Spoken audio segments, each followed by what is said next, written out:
बायकांबद्दल अजूनही टेक्निकली भरोसा ठेवला जात नाही. 7ची शिफ्ट असते, बाईला सेटवरती 6 वाजता हजर राहावं लागतं, म्हणजे घर 5 वाजता सोडावं लागतं, म्हणजे घरातलं सगळं करून घर 5 वाजता सोडावं लागतं. मला अशा अनेक बायका माहिती आहेत, स्पेशली आपल्या हेअर ड्रेसर्स ज्या असतात, मेकअप टीम मधल्या मुली आणि हेअर ड्रेसर ज्या मुली असतात, त्या कुठून कुठून प्रवास करून सिनेमाच्या सेट्सवरती येतात. मडमध्ये 5-7च्या शिफ्टला 6 वाजता पोहोचायला ती बाई 4 वाजता बदलापूरवरून निघते, घरातलं सगळं करून. त्यांना ते प्रिव्हिलेज नसतं बऱ्याच वेळेला, की घरचं काम आम्ही बघू, तू काम कर.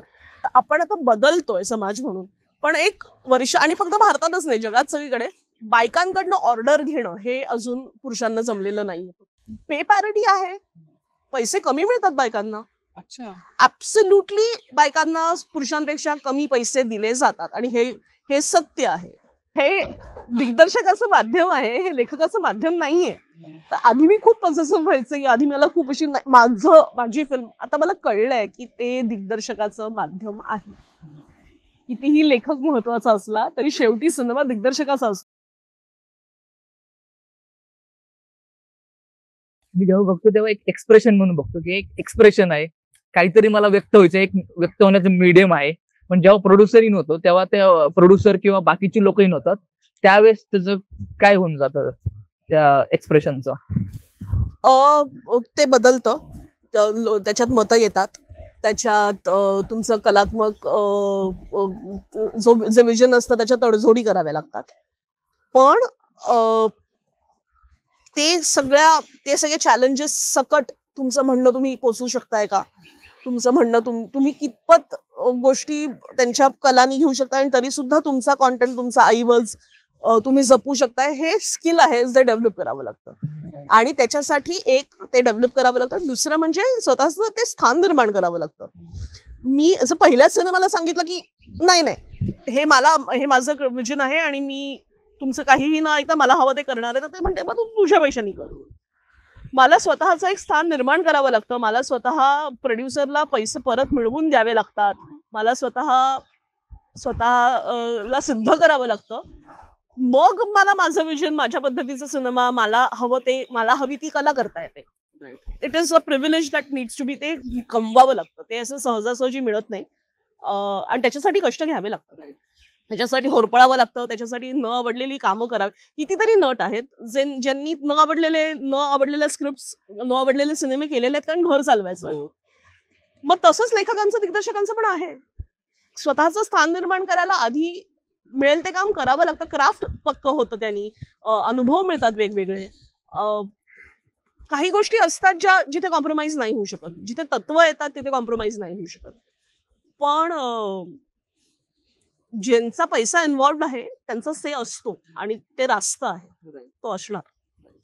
काही डिरेक्टर किंवा प्रोड्युसरही म्हणतात की अशी फिल्म केल्यावर ती चालेल, हे जे विधान आहे किंवा तू अनुभवलं असेल, किंवा आता हा बिझनेस आहे म्हणलं, बिझनेस झाला पाहिजे त्याचा, तर ते गणित कसं आहे, किंवा त्याला गणित आहे का नाही, हो, त्याला अप्रोच काय आहे त्याला गणित? मला असं वाटतं, मला सध्या तरी असं वाटतं की मराठी सिनेमा म्हणजे काय, आणि कुठला मराठी सिनेमा चालतो, हा सध्या अभ्यासाचा विषय आहे.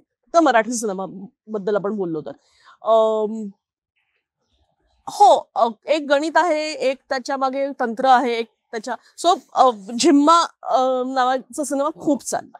झिम्मा नावाचा सिनेमा का चालला ह्याचा जर मी विचार केला, अदर दॅन द फॅक्ट की सिनेमा चांगला होता, आणि संहिता चांगली होती, आणि अभिनय चांगला होता, पण तो इतका चालला का? कारण अनेक सिनेमे चांगले होते ना मराठीत. झिम्मा का चालला? तर कोविड नंतर पहिल्यांदा बायका घरातनं बाहेर पडल्या, आणि टेलिव्हिजनचा रिमोट बायकांच्या हातात असतो घरात, त्यामुळे सिरियल कुठली बघितली जाते घरातल्या बायका ठरवतात. पण आपला अख्खा समाज लक्षात घेता, आर्थिक गणित लक्षात घेता, सिनेमा बघायला कुठला जायचा आणि कधी जायचं हे पुरुष घरातला मुख्यत्वे कमवत असल्यामुळे ते निर्णय पुरुषांनी घेतलेले आहेत आतापर्यंत कायम. झिम्माच्या वेळेला काय झालं, कोविड नंतर आम्हाला आता घराच्या बाहेर पडायचंय, आणि आम्हाला स्वतःला एंटरटेन करायचंय, मला असं वाटतं ह्या मानसिकतेतनं आणि ह्या उद्देशाने बायका बाहेर पडून सिनेमा बघू लागल्या, आणि म्हणून ऑल विमेन कास्ट असलेले बाई पण भारी देवा, झिम्मा 2 हे सगळे सिनेमे चालले कारण बायकांनी ती एजन्सी स्वतःच्या हातात घेतली की आम्ही मैत्रिणी मिळून जातो, कुटुंबाबरोबर न जाता आम्ही आमच्या जागून सिनेमा बघतो कारण आम्हाला आता एंटरटेनमेंटची गरज आहे. आम्हाला बाहेर पडायचं आणि आम्हाला ठरवायचं आम्हाला कुठले सिनेमे बघायचे. आणि आता आर्थिक गणित बदललेली आहेत, आता बायका जास्त इंडिपेंडेंट आहेत आधीपेक्षा.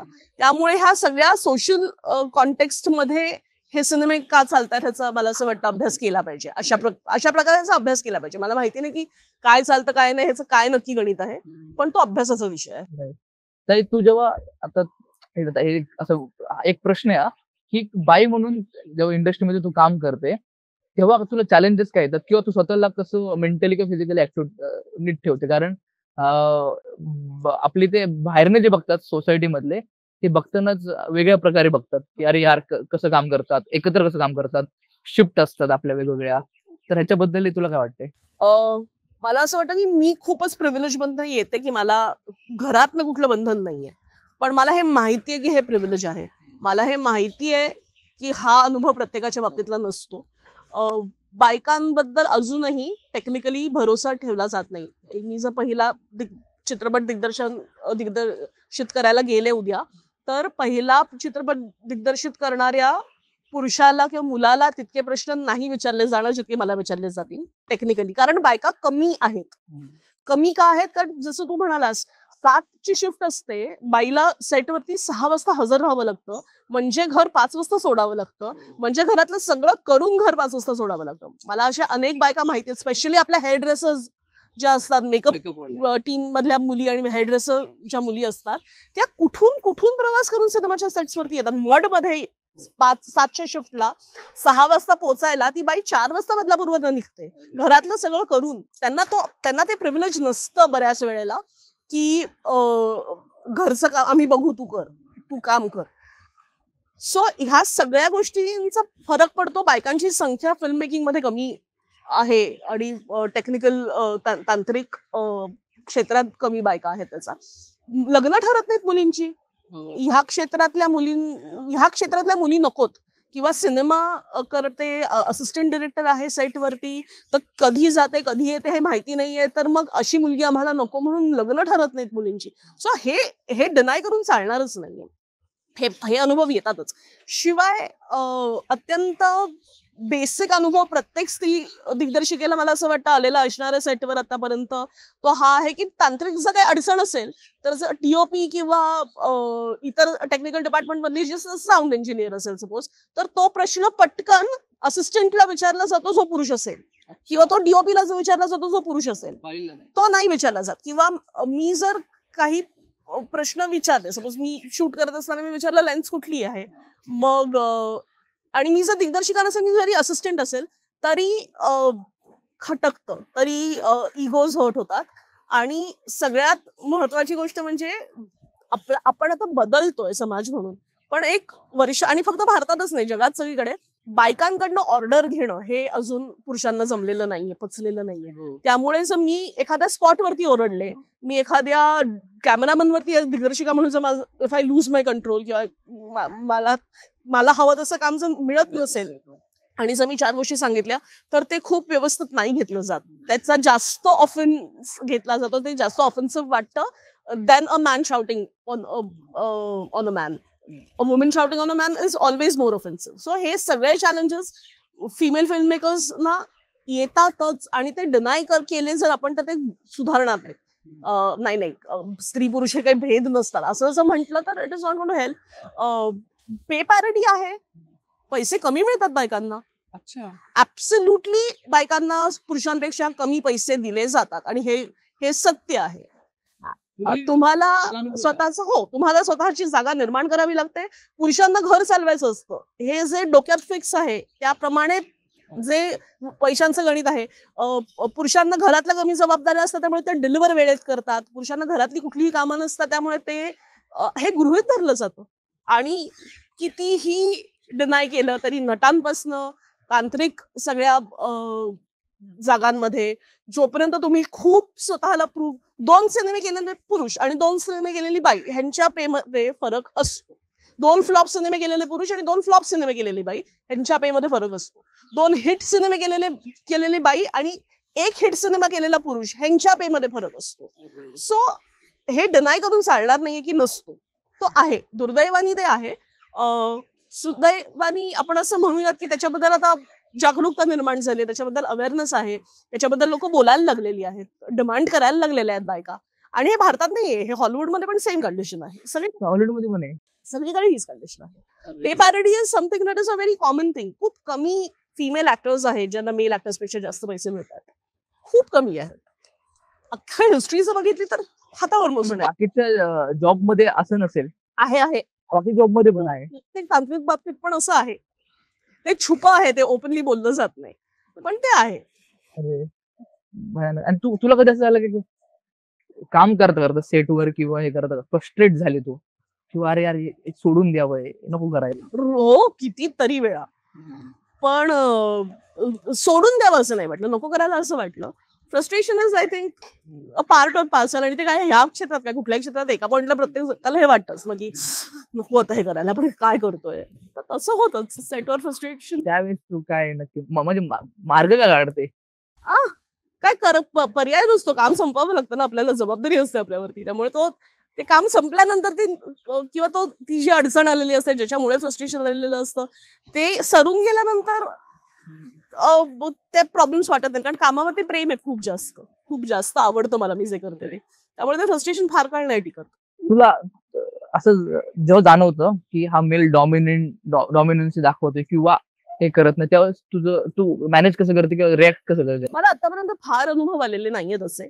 एखाद दुसऱ्यांदा जेव्हा हा अनुभव आला होता तेव्हा मी खूप शांतपणे आणि फॉर्मली सांगितलं होतं की मला तुम्ही म्हणताय ते मला मान्य आहे, पण मला हे पटत नाहीये, तर आपण तुम्ही म्हणताय तसं करून बघूया, पण मला हवं तसं मला हवं आहे, हे मी ठामपणे सांगितलं. लिखाणाच्या बाबतीत झालं होतं बऱ्याच वेळेला असं की नाही हे सीन्स अमुक पद्धतीनेच आम्हाला लिहून हवे आहे.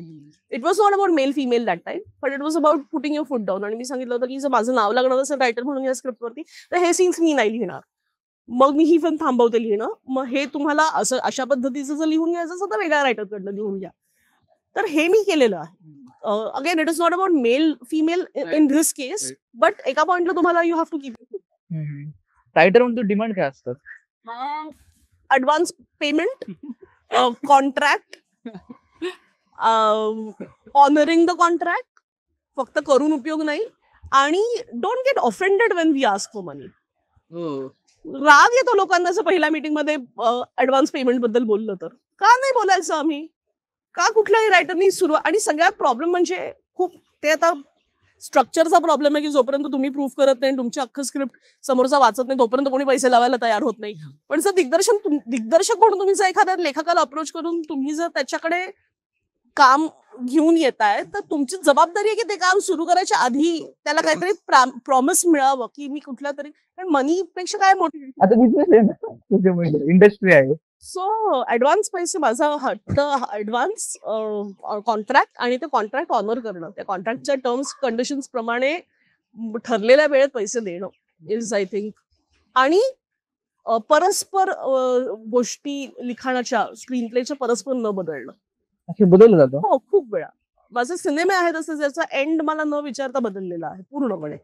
सो हे माझं म्हणणं असतं की आपण ह्याच्यावरती भांडूयात आणि आपण हे बोलूयात, पण माझ्या नकळत मी लिहिलेली संहिता बदलू नका. मला कळवा, मला विचारा, माझं पटलं नाही तर आपण त्याच्यावर भांडू, वाद घालू. तुम्ही जिंकला तर उत्तम, पण मला न सांगता आणि न विचारता मी लिहिलेली वाक्य आणि मी लिहिलेल्या संहितेत फेरबदल स्क्रीन प्ले मध्ये एक सीन वरती टाकला, दुसरा सीन खाली टाकला, हे नका करू. हे हा माझा आग्रह असतो. माझ्या ज्या मैत्रिणी आहेत ज्या रायटिंग करतात तर त्यांचं कधी ते नाव लागत नाही. हो, तुझं असं झालंय का? हो, माझं सुरुवातीच्या काळात झालंय असं, लिहून दे, पण तेव्हा पैशांची गरज असते आणि असं वाटतं की लिहूयात मग बघूयात, किंवा क्राफ्ट रियाज होईल, क्राफ्ट नीट होईल, पैसे मिळतील, भाडं भरायचं असतं, मुंबईत राहायचं असतं. बरोबर. त्यामुळे हो, नाव न लावता लिहिलेल्या अनेक गोष्टी आहेत. राईट.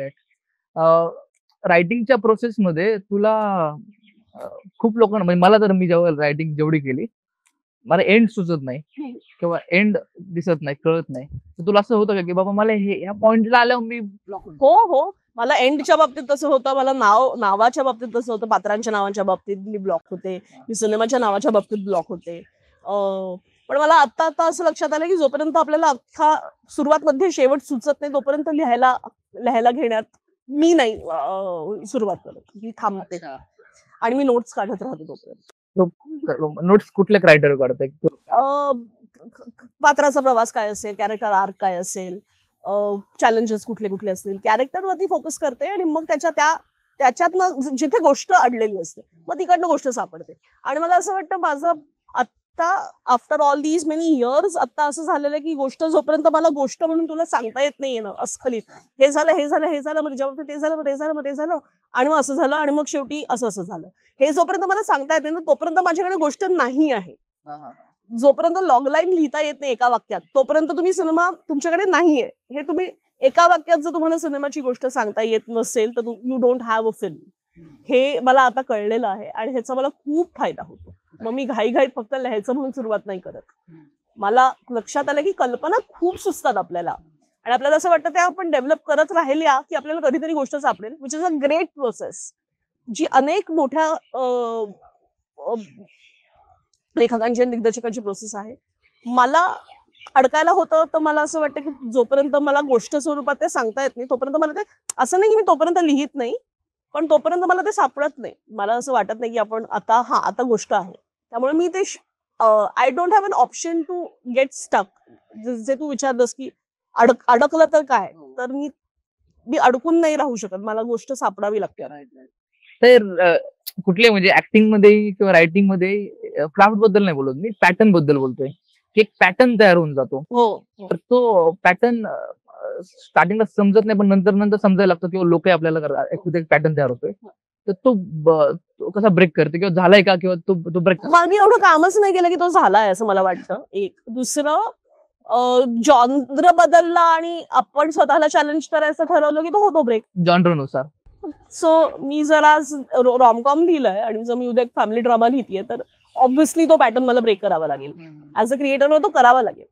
सो जिथे हा अवेअरनेस असतो तिथे तो पॅटर्न ऑफ ब्रेक होतो. जिथे वेगळं पात्र आहे, आता आधीच्या पात्रासाठी मी जे टूल्स अप्लाय केले अभिनेता म्हणून ते टूल्स मला या पात्राला नाही अप्लाय करता येणार आहेत. हा अवेअरनेस जेव्हा येतो तेव्हा पॅटर्न ऑफ ब्रेक होतो कुठलाही, ऍज अ रायटर किंवा ऍज अ ऍक्टर. क्राफ्ट आणि स्ट्रक्चर बद्दल सांग ना, की तुला आपण म्हणतो की क्राफ्ट माझा क्राफ्ट आहे, ऍक्टर म्हणतो की हा आता मला सापडलाय क्राफ्ट, किंवा तू जसं म्हणले की रायटरचे क्राफ्ट असतो, त्याच्याबद्दल तुझं काय मत आहे? मला असं वाटतं मी आता त्या प्रोसेसमध्ये आहे शोधण्याच्या क्राफ्ट आणि क्राफ्टवरती भर देण्याच्या ऍज अ रायटर. मला आता कुठे कळायला लागलं की मला काय पद्धतीने जर मी फॉलो केली प्रोसेस एखादी तर मला सोपं पडतं फिल्म लिहिणं. माझा पहिली प्रोसेस ही असते की डिटेलमध्ये गोष्ट लिहून काढायची. कितीही वेळ लागला तरी, कितीही सीन्स आधी सुचत असले, कितीही प्रसंग दिसत असले तरी गोष्ट लिहायची. अच्छा, पण ते डिटेलला अंत म्हणजे मी कधी 5 पानांची लिहिते, कधी 10 पानांची लिहिते, कधी गोष्टीसारखी गोष्ट लिहिते, पण मी सुरुवात मध्ये शेवट असलेली एक गोष्ट लिहिते. डिटेलिंग आहे. मग मी पात्रांकडे जाते, मग मी पात्रांबद्दलचा सगळा विचार करते, मी सगळ्या नोट्स काढते, मग कसा बोलेल, काय बोलेल, कशी, तोपर्यंत दिसायला लागतात आणि मग स्क्रीन प्लेचा एक ड्राफ्ट लिहिते. आणि तो लिहिताना मी ना स्ट्रक्चरचा विचार करते, ना क्राफ्टचा विचार करते, ना कशाचा विचार करते. मी सुरुवात तर शेवट मी लिहिते आणि मग रिरायटिंग मध्ये क्राफ्ट घडतं, रिरायटिंग मध्ये स्ट्रक्चर सापडतं, रिरायटिंग मध्ये काय चुकीचं आहे, काय सीन खूपच इंटरेस्टिंग आहे पण ह्याचा उपयोग काहीच नाहीये ह्या स्क्रिप्टमध्ये, अशा सगळ्या ज्या गोष्टी असतात त्या नंतर रिरायटिंग मध्ये होतात. त्यामुळे मी लिहिताना हे चांगलं होईल का, हे उत्तम आहे का, त्याचा आता हल्ली झालंय माझं, ह्याचा विचार नाही करत. सुरुवात मध्ये शेवट बेसिक एक डोक्यात असल्याप्रमाणे मी अख्खं लिहिते. दुसरी गोष्ट ज्याचा मला खूप उपयोग होतो इज इंडेक्स कार्ड्स करते. ते कार्ड लावले सगळे, हा सीन मला व्हिज्युअली अख्खा सिनेमा दिसतो समोर. मग सीन वर खालती करणं, मग ह्याच्या पझल टाईप करते. Index card is a very interesting device. आणि हा कुठे शिकली तू? हा मला विजय मोर्यांनी शिकवला. त्यानंतर मला शिव सुब्रमण्यम नावाचे एक खूप मोठे रायटर होते, Shiv, we lost him few years ago. Shiv Subramaniam बरोबर मी एक रायटिंगचं 1-on-1 वर्कशॉप केलं होतं. He was my mentor. त्यांच्याबरोबर मी एक फिल्म डेव्हलप करायला घेतली होती. तर तेव्हा त्यांनी मला मला तेव्हा विजयनी इंडेक्स कार्ड्स कर असं सांगितलं होतं आणि त्यानंतर शिवनी ते कसे करायचं हे सांगितलं. आणि आता बमन सरांच्या क्लासमध्ये ते परत रेकॉल झालं. पण मी कायमच इंडेक्स कार्ड्स करत आली त्यामुळे सीन 1 अमुक अमुक अमुक, मग त्याचं एक साधारण पुढच्या सेक्शन पर्यंत अशा सीन्सचे काय काय घडतात त्याचे व्हिज्युअली रेफरन्सेस लिहायचे. हे घडलं मग हे मग त्यानंतर हे. सो त्या कार्ड्स मध्ये तुम्हाला स्ट्रक्चर कळतं, तुम्हाला व्हिज्युअली एक चित्र उभं राहतं डोळ्यासमोर की अशा पद्धतीने सिनेमा जाईल. So it is a very interesting craft आणि very interesting device that I always use. I always make index cards and it helps. Right. तू जेव्हा स्वतः रायटिंग नसती केलेली आणि दुसऱ्यांचे स्क्रिप्ट निवडते त्यावेळेस एक स्वतः रायटिंग केले एका वेगळ्या अर्थाने सोपं होऊन जातं, कारण तूच रायटर आहे. आणि जेव्हा दुसऱ्यांचं घेते त्यावेळेस काय कुठल्या अजूनपर्यंत दुसऱ्यांचं कधी घेतलं नाही. मी कनुप्रिया नावाचं एक नाटक जे केलं होतं तेव्हा मी कविता संग्रहाचं नाट्य रूपांतर केलं होतं. मी आतापर्यंत दिग्दर्शन म्हणून सुद्धा कधीही दुसऱ्यांच्या स्क्रिप्टचा विचार केलेला नाहीये. मला असं वाटतं की मी जेव्हा ते करीन जेव्हा केव्हा की तुझी स्क्रिप्ट मी डिरेक्ट करते असं जेव्हा होईल तेव्हा मी लेखक म्हणून स्वतःला पूर्ण शांत बसवीन आणि फक्त दिग्दर्शक म्हणून विचार करीन, तरच मला ते करता येईल. मी हे कसं लिहिलं असतं हा विचार मी नाही करणार. आणि जोपर्यंत खूप आवडली नाही संहिता तोपर्यंत मी त्या फंदातच पडणार नाही की मी ते दिग्दर्शित करते. त्यामुळे संहिता चांगलीच असेल ह्याच्यावरती मी पूर्ण विश्वास ठेवीन. मी त्या लेखकाला ते संपूर्ण सरेंडर होऊन त्याची स्क्रिप्ट करीन आणि तेव्हा मी लेखक म्हणून विचार नाही करणार, तेव्हा मी फक्त दिग्दर्शन म्हणूनच विचार करीन. राईट. सरेंडरचा इश्यू होतो का काम करताना? हो, आधी व्हायचा. मला असं वाटायचं की मी लेखिका आहे, मला सुचलंय, मला दिसलंय. तर मला एक खूप इंटरेस्टिंग अनुभव होता की प्रकाश कुंटे बरोबर मी करत होते काम पहिल्या फिल्मला आणि मी लिहिलं होतं वाक्य की डोळ्यांचा क्लोजअप लागतो आणि डोळ्यात पाणी येतं. तर तो म्हणाला क्लोजअप मी ठरवणार, कारण डिरेक्टर आहे. पाणी येतं हे तू काय तिला वाटतंय काय तिचं होतंय ते तू लिही. ते क्लोज मध्ये दाखवायचं, मिड मध्ये दाखवायचं, बॅकशॉट घ्यायचा हे मी ठरवणार. आणि तेव्हा मला असं लक्षात आलं की हो, हे दिग्दर्शकाचं माध्यम आहे, हे लेखकाचं माध्यम नाहीये. तर आधी मी खूप पॉझिटिव्ह व्हायचं की आधी मला खूप अशी माझी फिल्म, आता मला कळलंय की ते दिग्दर्शकाचं माध्यम आहे.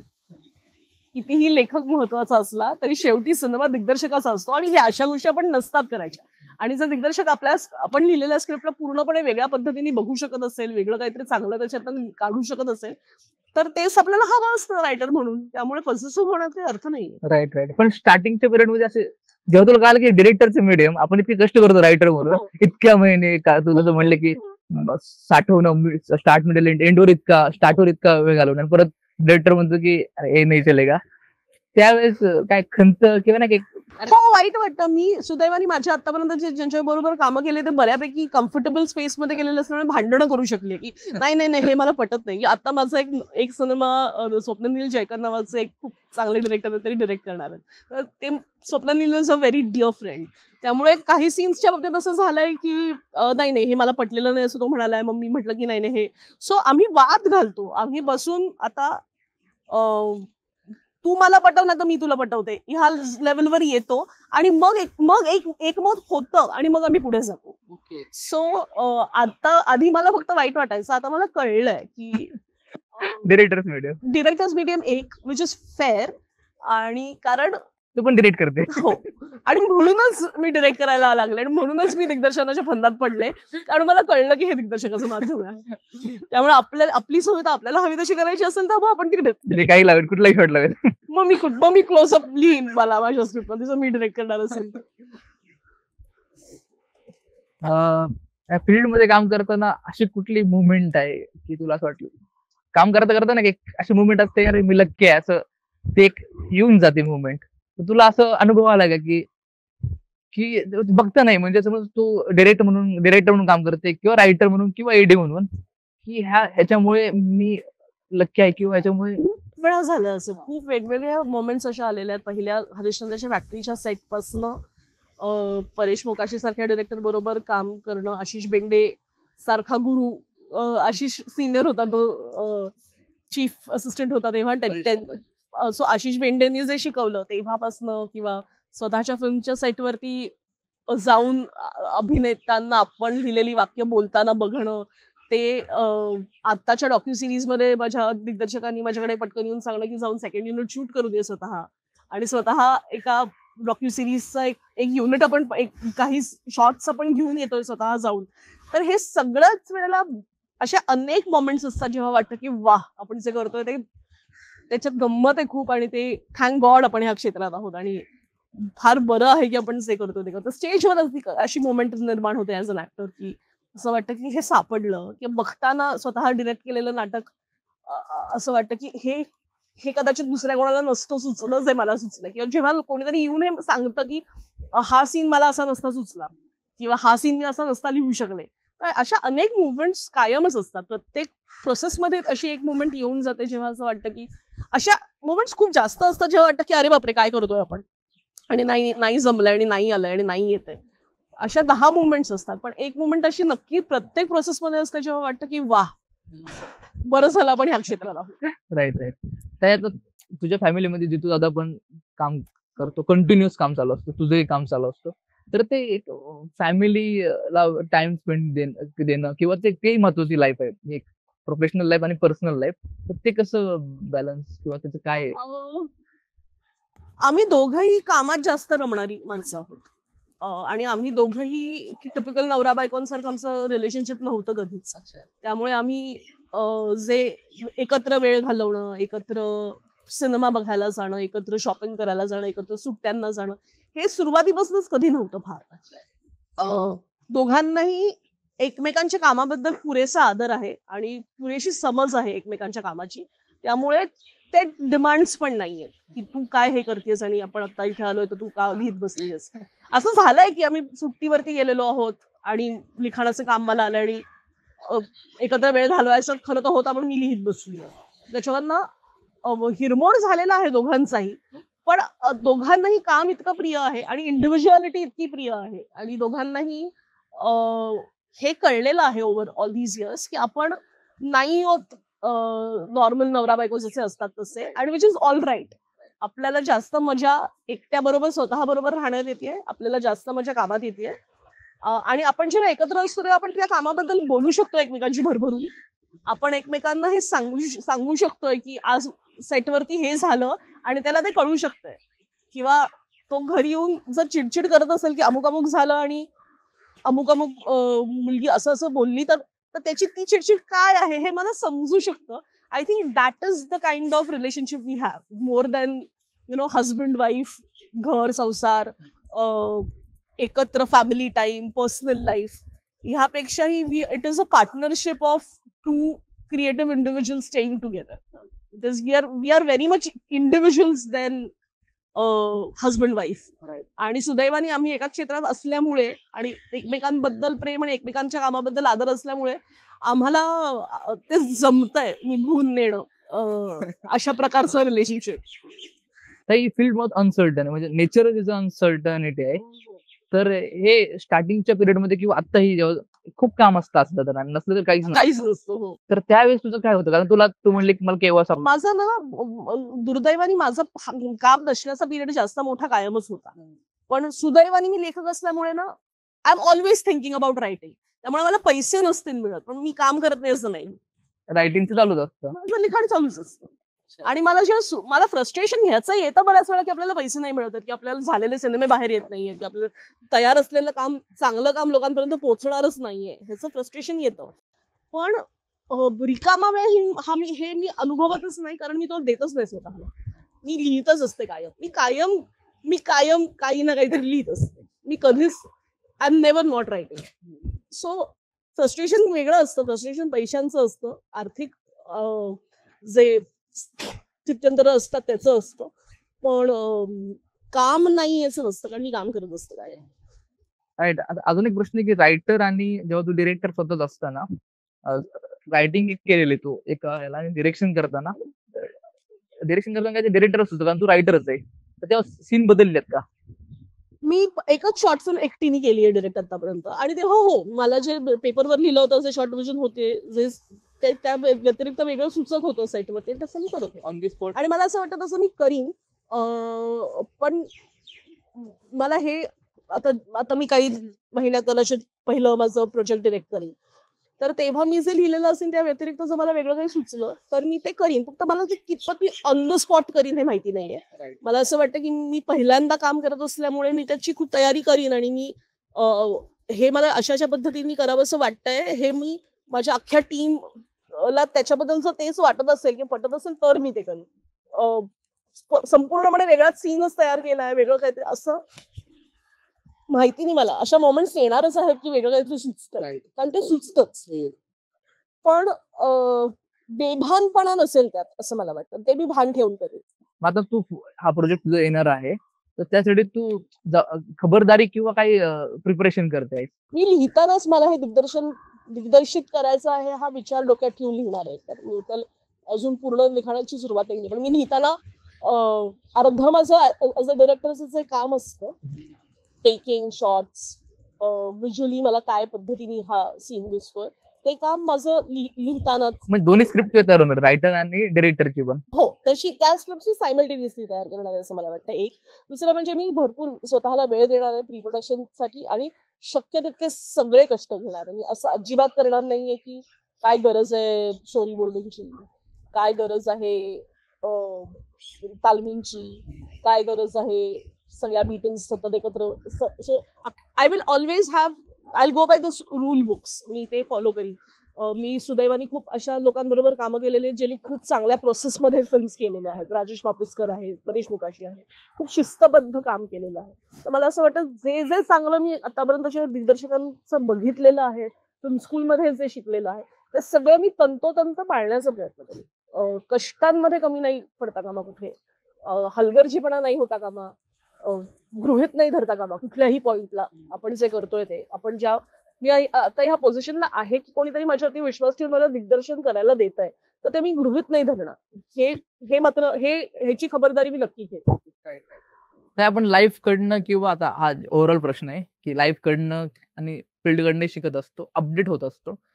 तर तू आत्ता जी अपडेट मिताली ताई आहे तर ती काय आहे की जी अपडेट आहे की जी आपल्या फील्ड कडनं पण शिकलेली आणि लाईफ कडनं की आता मी आपली फिलॉसॉफी बदलत असते, बाकीच्या गोष्टी बिलीव्ह बदलत असतात, तर आत्ता काय?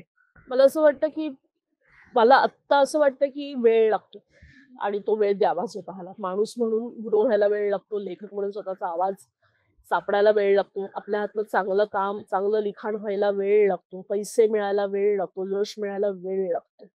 तो वेळ द्यावा. It is okay. It is okay जर मला 40व्या वर्षापर्यंत कोणीही ओळखत नाहीये. इट इज ओके जर मी माझी पहिली फिल्म 50व्या वर्षी केली. It is okay. तो वेळ द्यावा. घाई करून जीवाचं रान मी खूप केलंय, त्रास केलाय खूप. तर त्यांनी काहीच हासिल होत नाही. वेळ लागतो, वेळ द्यावा एक. आणि दुसरं मला असं लक्षात आलं की आपल्याला आपण स्वतःबद्दल केलेले आराखडे जे असतात की मी माणूस म्हणून अमुक अमुक अमुक अमुक आहे, तर त्याच्याबद्दल हट्टाने ठाम राहण्यात काही अर्थ नसतो. आपल्याला आयुष्य बदलत असतं. आपल्या प्रेमाच्या संकल्पना बदलतात, आपल्या इंटिमेसीच्या संकल्पना बदलतात, आपल्याला इतकं बॉम्बार्डिंग आहे कॉन्टेंटचं, सोशल मीडियाचं, की वेगवेगळे पद्धतीचे रिलेशनशिप्स, वेगवेगळ्या पद्धती चे अनुभव, वेगवेगळ्या पद्धतीची टेक्नॉलॉजी आपल्यापर्यंत आपल्या झिरपती आहे हे आपल्याला माहिती नसतं. तर त्याच्यासाठी आपण ओपन असावं. आणि ती मी ओपन आहे आता. मी ओपन आहे नवीन पद्धतीच्या विचारांना. मी ओपन आहे नवीन मुलांचं काय चाललंय ते समजून घेण्यात, त्यांच्याकडनं शिकण्यात. नवीन तंत्र काय आहे, नवीन नातीसंबंध काय आहे, काय हे सगळं जे नवीन सगळं सिच्युएशनशिप आणि हे सगळं ते काय आहे ते जज न करता त्यांना समजून घेण्यात मी आता इंटरेस्टेड आहे. काळानुसार तू जे म्हणले की सगळं कल्चर वगैरे बदलतं, मग रायटिंग पण बदलतं. आणि मग रायटरला त्या लेवलला जावं लागेल ना. जर सिच्युएशन पाहिली किंवा उद्या AI येऊन बसलेला आपल्या जवळ, तर त्यावेळेस तुला वाटते की रायटर म्हणून ती कॉम्प्लेक्सिटी जी गुंतागुंती आहे ती कशी रायटिंग मध्ये? मला असं वाटतं नॉन जजमेंटल माणूस म्हणून जर आपण झालो ना तर ते होईल. जर मी काय हे आत्ताच्या पिढीचं चाललंय हे करत बसले तर ते नाही होणार. मी जर समजून घेण्याचा प्रयत्न केला की तुमचं काय आहे नक्की, तुम्ही जर म्हणतात बेंचिंग नावाचा एक प्रकार तुमच्या व्होकॅब्युलरी मध्ये आलाय तर म्हणजे काय आहे हे जर मी समजून घेण्याचा प्रयत्न केला तर लेखिका म्हणून तर मी लेखिका असण्याचा उपयोग आहे. जर मी हा चान्स घेऊन बसले की काही नाही, प्रेम आपण एकदाच पडतो आणि कायम आयुष्यभर एकाच माणसाच्या प्रेमात असतो आणि प्रथम दर्शनी प्रेमावरती माझा संपूर्णपणे विश्वास आहे, जो माझा आहे. तर तर आणि तुम्ही जे करताय ते पुथळ आहे, की तुम्ही जे करताय ते वरवरचं आहे. हा स्टान्स जर घेऊन बसले तर मग मी माझ्या लिखाणात कसा फरक पडेल, की काय बसेल, तर मी काळानुरूप काहीच नाही बदलू सुधारू शकणार. सो ओपन असावं, जसं मी मगाशी म्हणाले, की जजमेंटल नसावं, समजून घेण्याचा प्रयत्न असावा सगळ्याच गोष्टी. एआय ला काही अर्थ नाहीये, एआय मुळे आपलं नुकसानच होणारे नाही, ते समजून घ्या ते काय आहे. समजून घ्या ChatGPTचा काय उपयोग होणार आहे, समजून घेऊयात नवीन पिढीचं काय म्हणणं आहे, काय गुंतागुंत आहे, काय कॉम्प्लेक्सिटीज आहेत त्यांच्या रिलेशनशिप्सची. हे जर समजून नाही घेतलं तर मग तुम्ही खुजे होत राहाल, तुम्ही पोते राहाल रायटर म्हणून. आणि एका पॉइंटला हे पण नाही किंवा काही कलाकृती असतात की कालबाह्य असतात, की हो. त्या अजरामर असतात. हो. तर त्याच्याबद्दलचं काय तुझं म्हणणं आहे, की त्या आता कारण काळानुसार खूपच गोष्टी बदलतात. हो. आशय जो असतो कालबाह्य असतो. हो. पण किंवा तो डोक्यात येतो का की मी लिहिताना कालबाह्य जे नाही, मला असं कधीच वाटलं नाही. तुम्हाला हे कायम इंटरेस्टिंग गोष्ट माझ्या बाबतीत ही आहे, जी मला वाटते, मला जे वाटतंय किंवा मला जो अनुभव आला ना, तोच तुला आलेला असणार आहे. तोच समोरच्याला आलेला असणार आहे.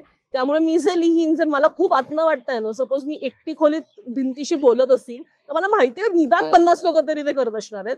त्यामुळे जर ते मी लिहिलं, जे मला असं वाटतंय, जे मला एकटीला वाटतंय, तर ते खरं तर सगळ्यांना वाटत असणार आहे. सो ते मला असं वाटतं त्या गोष्टी कालबाह्य नाही होत, त्या गोष्टी कालातीत असतात, जे आपल्याला ह्युमन बिईंग्स म्हणून वाटतं. कारण ते वाटलं सगळ्यांचं एका अर्थाने सारखं असतं. ते व्यक्त करतानाच्या पद्धती वेगवेगळ्या असतात, ते फॉर्म्स बदलत जातात. पण माणूस म्हणून जे जेनेटिक स्ट्रक्चर आहे, जो DNA आहे, तो सेम आहे ना. तर ते वाटणं, ते फिलिंग्स, ते कुठेतरी बेसिक सगळं सेमच असतं. तर ते कालातीत कलाकृती ती असते जी ते बेसिक्स तसंच जपून ठेवते. आणि ते अनुभव का वाडाची रेबंदी कालातीत वाटतं आपल्याला, कारण ते ह्युमन रिलेशनशिप्सचे इमोशन्स तसेच आहेत ना, ते अजूनही तसंच आहे, ते नाही बदलत. तर जिथे इमोशन्स आणि जिथे इंटरनल स्ट्रक्चरिंगचा सेरिब्रल आणि इमोशनल विचार होतो, त्या गोष्टी मला असं वाटतं की कालातीत असतात. आणि जिथे वरवरचं सगळं बाकी असतं,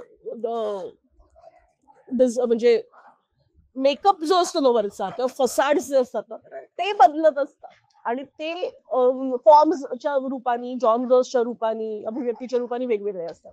so human conditioning emotions are same, which is I think classical. ते चालू राहणार आहे, अभिजात आहे ते. ते अभिजात, ते कालातीत आहे. बाकी सगळं बदलतं. हे प्रत्येकाचं एक इन्स्पिरेशन असतं किंवा आयडॉल असतो. तर तुझं कोण आहे किंवा रायटर? माझी सगळ्यात मोठी आयडॉल आणि सगळ्यात मोठं इन्स्पिरेशन फिबी वॉलर-ब्रिज, जी माझी सगळ्यात आवडती रायटर आहे. मला असं वाटतं मला मोठं झाल्यावर तिच्यासारखं व्हायचंय. वय आहे. आणि मला वाटलं बरं मी प्रश्न विचारतो, इतकी एक्साइट झाली ना. मला खूपच फॅसिनेटिंग वाटतं तिचं रायटिंग. तिचं अभिनेता आहेच, पण तिचं रायटिंग मला खूप फॅसिनेटिंग वाटतं. सो मला ती आवडते. मला झोया अख्तर खूप आवडते. She is one of my idol. मला ग्रेटा गर्विग बद्दल खूप फॅसिनेशन आहे. ती खूपच इंटरेस्टिंग पद्धतीचं लिखाण करणारी, लेडी बर्ड पासूनच मला अत्यंत आवडणारी रायटर आहे ग्रेटा. मला पुस्तकांमध्ये, मासिकांमध्ये मी नुकतं शिल्पा कांबळे नावाच्या लेखिकेचं कादंबरी आणि पुस्तक वाचलं, तर मला ती खूप आवडते. मला मनस्विनी आणि इरावती या दोन्ही लेखिका खूप आवडतात. सध्या मराठीमध्ये जे लिहित आहेत त्या सगळ्या लोकांमध्ये. सो मला बरीच लोक फॅसिनेट करतात. मेल मध्ये वगैरे पण नाही? हो, ऑफकोर्स. मला रायटर्स म्हणून मला असं वाटतं ॲरन सॉर्किन इज गॉड. मला ॲरन सॉर्किनने लिहिलेलं सगळं खूप आवडतं. ते अभ्यासण्याजोगं आहे. स्टीव्ह मार्टिन चं लिखाण इंटरेस्टिंग वाटतं मला खूप. मग मला आपल्या भारतात किती मोठे लेखक आहेत आणि तेवढे किती कोण आहेत. Jaideep Sahni is one of my all time favourite writers. मग माझा ideal Amitabh Bhattacharya, Swanand Kirkire. Varun Grover is a fantastic writer. Is fascinating. Anurag Kashyap is fascinating. Vikramaditya Motwane is fascinating. So हे मणिरत्नम सर. सो हे सगळे खूपच आहे. पण मला असं वाटतं की मी जर फिबी वॉलब्रिज, जोया अख्तर ही आणि ग्रेटा ही नावं मी आधी घेते कारण मी त्यांच्याबरोबर जास्त रिलेट करू शकते. म्हणजे जास्त मला असं वाटतं की त्यांचा डीएनए कुठेतरी आपल्यात असावा, त्यामुळे मी ही आधी नावं घेतली. काही कलाकृती आपली, जसं तू म्हणले की मी जेव्हा रायटिंग करते तेव्हा डोक्यात काही तो विषय राहतो, काही काळ, काही महिने. तसं एखादी फिल्म बघितली, नाटक बघितलं की ते राहतं. हो. आणि ते असं कुठली तुला वाटतं की ते ते बोलणं महत्वाचं, ती फिल्म सांगणं महत्वाचं, की ती राहिली, सोबत राहिली, त्यामुळे बदल झाले. मला असं वाटतं पहिल्यांदा मी मोठ्या स्क्रीनवरती, म्हणजे मोठ्या स्क्रीनवर सुदैवाने मी पहिल्यांदा बघितली बायसिकल थीफ आणि ती राहिली. सिनेमा पॅरादिसो राहिला आणि त्या महत्वाच्या प्रोड्युसर. प्यासा, कागज के पाथेर पंचाली. आपण इतकं कमी लक्ष देतो सत्यजित्रीकडे, ते इतके मोठे आहेत, ते किती मोठे आहेत. तर पाथेर पंचाली अख्खी अप्पू ट्रायोलॉजी ती, किंवा देवी नावाची त्यांची फिल्म आहे, नायक आहे, ऋत्विक घटकचे सिनेमे आहेत, ते राहिलेत. मेघे का तारा, कोमल गंधार हे राहिले. ते का राहिले तुला असं वाटतं की ते राहणे, ते का राहते? एकतर तशा पद्धतीचं काही ह्याच्या आधी बघितलेलं नव्हतं, तो अनुभव महानिर्माण. हे सगळं पहिल्यांदा नावाची जी गोष्ट असते ना, हे आधी कधीच अनुभवलं नाहीये, हे आधी कधीच बघितलेलं नाहीये, आणि पहिल्यांदा हे आपण काहीतरी अशा पद्धतीची मांडणी, आशय विषय बघतोय, ही एक गोष्ट म्हणून ते राहतं. कारण कोर मेमरी तयार होते त्या अनुभवानी, आणि इमोशनली तसं एक आपल्या पर्सनॅलिटीला काहीतरी जवळचा इम्पॅक्ट होत असतो, म्हणून ती कलाकृती राहते आपल्या बरोबर. आणि काही गोष्टी निर्विवाद महान असतात, म्हणजे असतात, त्याला त्यांचं महानपण जगणं म्हणजे ते चांगलंच असतं, त्याच्यात वाद नसतो, ते निर्विवाद असतं, त्या राहतातच आपल्या बरोबर. टीव्ही वॉलब्रिजचं फीडबॅक मला असं वाटतं माझ्याबरोबर कायम राहील, ते निर्विवाद महान आहे. तसं इनबॉर्न ऍक्टर असं एक कन्सेप्ट आहे, तसं इनबॉर्न रायटर असं काय आहे का? मला असं वाटतं आहे. अच्छा, मला असं वाटतं की लिहिता हात असतो किंवा नसतो, ते क्राफ्ट असतं, ते डेव्हलप करता येतं. पण मला असं वाटतं इनबॉर्न रायटर नावाची गोष्ट असते. Inborn I would like to think so. I don't know if it is true or not. मला माहिती नाही ते खरं आहे कितपत आहे, पण मला असं अशी कल्पना मला आवडते. ती कल्पना, तर मी मुळात रायटर आहे. ते पण सांग की आजूबाजूचे जे लोक असतात त्यांचं खूप आपलं, मला असं वाटतं की ते आपण जास्त ते रिफ्लेक्शन असतो. आणि जेवढे माझ्या आयुष्यात लोक आल्यात, चांगले वाईट, ते सगळ्यांचे एक मिळून आपण बेरीज वजाबाकी मिळून रिफ्लेक्शन असतो. तर तुला असं वाटतं की त्या लोकांचं रिफ्लेक्शन मी आहे, किंवा त्यांचं काहीतरी माझ्यामध्ये आहे? 100%. हा. ते कोण, म्हणजे एक दोन जी लोक आहेत? बदलत असतात ती लोक, आयुष्यात येत असतात, जात असतात. माझ्या आयुष्यात दुबेजी असताना मला असं वाटायचं की त्यांचं खूप मोठा पगडा आहे, रिफ्लेक्शन आहे, म्हणून ज्यांचं होतं. जितेंद्रचा एक त्याच्या बरोबरच मी राहत असल्यामुळे त्याचा एक कायमच एक भाग माझा डोक्यातला, मेंदूचा कायमच तो काय विचार करतोय, हे करेल, हे वाचल्यावर, हे बघितल्यावर, हे करत असतं. नम्रता मैत्रीण आहे माझी, ती. सो अशी जी जवळची जी लोक आहेत त्यांचं, माझी एक पॉटर, माझी मैत्रीण आहे जान्हवी जवळची, ती पॉटर आहे. ती काय पद्धती, तिचं कवितेबद्दलची समज, पूर्वा नावाची मैत्रीण आहे जी शेतकरी आहे, तिची आणि जी सायकोलॉजीची पीएचडी आहे, तिची त्या विषयाची समज, हे सगळं आतमध्ये आहे माझी. I am some part of Purva in me, I am some part of Jitendra in me, I have some part of Namrata in me, I have some part of people who talk about films and books with me. I'm some part of them. मला असं वाटतं. आणि आपल्या ऑडियन्सला काय सांगशील ज्यांना writer बनायचे मत? हा, फिमेल रायटर, मेल रायटर म्हणून विचार नका करू, लिहा, सगळेजण लिहा. आपल्याला दोन्ही पद्धतीच्या गोष्टींची गरज आहे. चांगलंच लिहिलं गेलं पाहिजे हा विचार न करता लिहा, नंतर ते चांगलं होतं. चांगलं व्हायला वेळ लागतो, आणि it is okay, it takes time. You don't have to be perfect, you just have to write, आणि राईट फॉर युअरसेल्फ. तुझ्या स्वतःसाठी लिहा, लोक नंतर ते होईलच सगळं. मजा आली रे, मस्त वाटलं तू जे बोलली की बिलीव्ह बदलतात ना, मला ते खूप आवडलं. की आणि बिझनेस आहे हा एक, इंडस्ट्री म्हणजे काय, ते आपण एकमेकांवर डिपेंड आहोत, कोलॅबोरेशन आहे, ते एक बिझनेस आहे. ते एक मला आयडिया खूप मस्त वाटली, इंटरेस्टिंग आहे. थँक्यू. थँक्यू, मजा आली. मलाही मजा आली. थँक्यू. कसं वाटलं तुला? मला खूप आवडलं आणि राहुलच्या चॅनलला सबस्क्राईब करा आणि फॉलो करा आणि लाईक करा आणि शेअर करा.